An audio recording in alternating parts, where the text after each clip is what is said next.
3 times that night, I reached my street. 3 times, my GPS told me to keep driving. The first time, I thought it was a glitch. The second time, I thought I had taken a wrong turn. The third time, I looked up from the screen and felt my stomach drop. I wasn't on my street anymore.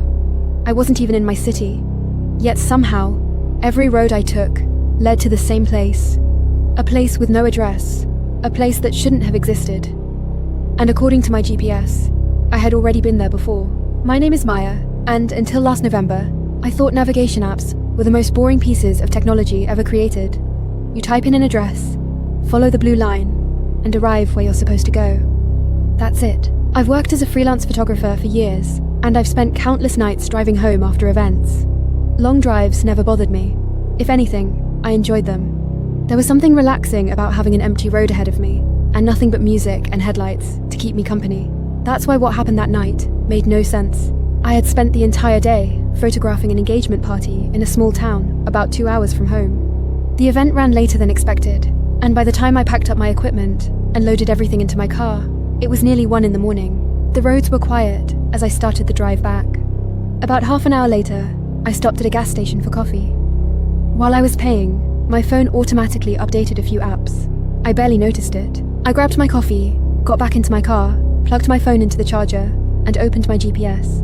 I tapped the shortcut labeled Home. The route appeared instantly. Then the screen blinked. Recalculating. The route changed.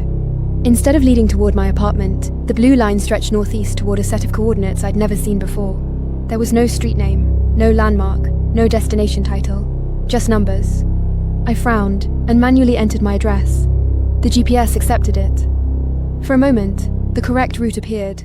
Then the screen flashed again. Recalculating. The coordinates returned. I laughed. Technology glitches all the time. I closed the app and opened a different navigation app. Same coordinates. I tried another. Same result. Every route led to the exact same place. At first, it was irritating. Then it became unsettling. I restarted my phone. Nothing changed. Finally, I decided to ignore the GPS completely and drive home from memory. I had driven these roads dozens of times. I didn't need directions. For the next 20 minutes, everything seemed normal. Then, I noticed something strange. The roads around me looked unfamiliar. I should have been approaching a highway interchange I knew well. Instead, I was driving through narrow roads lined with dense forest. I slowed down. Something felt wrong. I glanced at the GPS. The blue route was still guiding me toward those coordinates. Without realizing it, I had somehow been following it. A chill ran through me. I immediately made a U-turn. The GPS recalculated. The coordinates remained. I took a different road. Recalculated. Same destination. Another road. Recalculated. Same destination. No matter where I went, every route curved back toward that location. It felt impossible. As if the roads themselves were rearranging. For nearly 40 minutes, I fought the navigation system. Eventually, frustration gave way to curiosity. Maybe there was some strange software bug. Maybe the coordinates pointed to a nearby highway. Maybe there was a simple explanation. So I stopped resisting. I decided to see where it wanted me to go. The GPS guided me deeper into the forest. The roads became narrower. Streetlights disappeared. My phone signal vanished.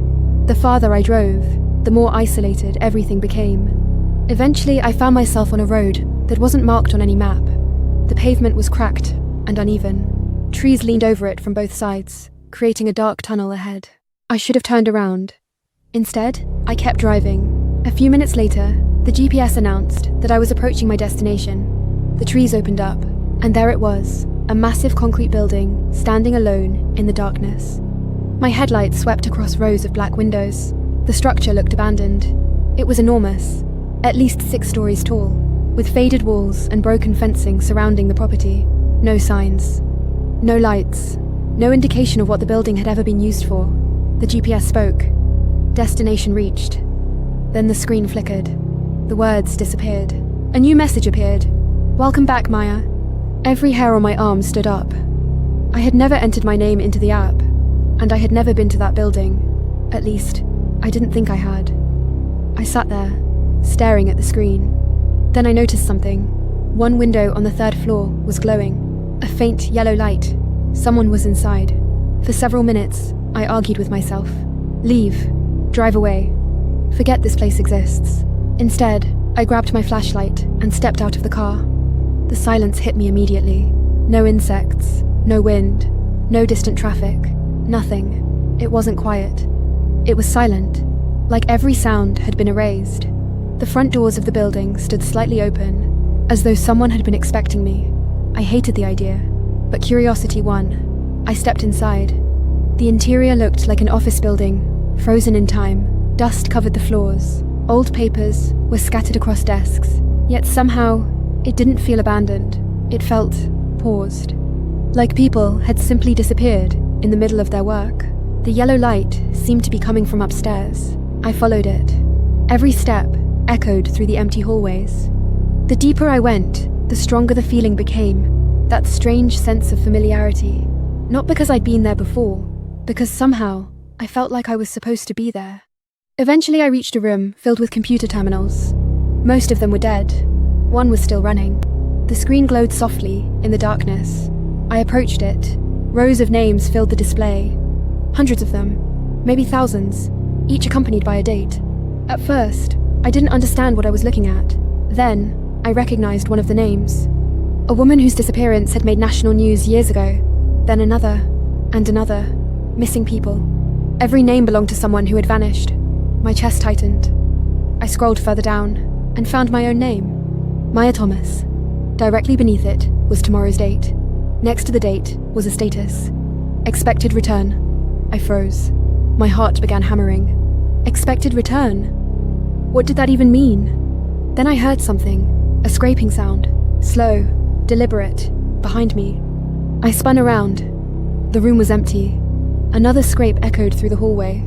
Closer this time. Like a chair being dragged across concrete. I backed away from the computer. The sound came again. Closer. Something was moving through the building, and it was coming toward me. I turned and ran. The footsteps started immediately. Not rushing, not sprinting. Walking. Slowly. Confidently. As if whatever was following me knew it didn't need to hurry. I raced through the hallways and down the stairs. The footsteps followed. Always the same distance behind me. Never gaining. Never falling back. I burst through the front doors and sprinted toward my car. Just before reaching it, I looked back. A figure stood in the doorway, completely motionless, watching. The darkness concealed every detail. I couldn't tell whether it was a man or a woman. I couldn't even tell if it was human. I jumped into my car and locked the doors. The figure never moved. It simply stood there, watching. I drove away. For miles, the GPS continued trying to reroute me back to the building. Again and again and again. Turn around, recalculating. Turn around, recalculating. Turn around. Finally, just before sunrise, the screen went black. When it returned, the route had changed. For the first time all night, it displayed directions to my apartment. I made it home and convinced myself there had to be a rational explanation. Exhaustion, stress, hallucinations, anything. That explanation lasted exactly 3 days. I was reviewing photos from the engagement party when I found an image on one of my memory cards that I had never taken. The photograph showed the building, but it wasn't abandoned. The parking lot was full of cars. Every window was illuminated. People stood outside talking, and near the entrance stood a young woman holding a camera. Me. The timestamp on the image was dated 6 years earlier, 6 years before I had ever seen the building. I've spent months trying to find that place again. The coordinates now lead to an empty patch of forest. No road, no building, no evidence that anything was ever there. But every so often, usually late at night, my phone screen lights up by itself. A notification appears for only a second, long enough for me to read it. The destination never changes. Neither does the message. Route available, expected return. And every time I see it, I wonder the same thing. What if the GPS wasn't trying to take me somewhere new? What if it was trying to take me somewhere I'd already been, and simply don't remember? If you enjoyed this story, welcome to the Static Vault. Follow along for more strange mysteries, unsettling encounters, and stories hidden in the static. And remember, sometimes the scariest destination isn't where you're going. It's where something is waiting for you to come back.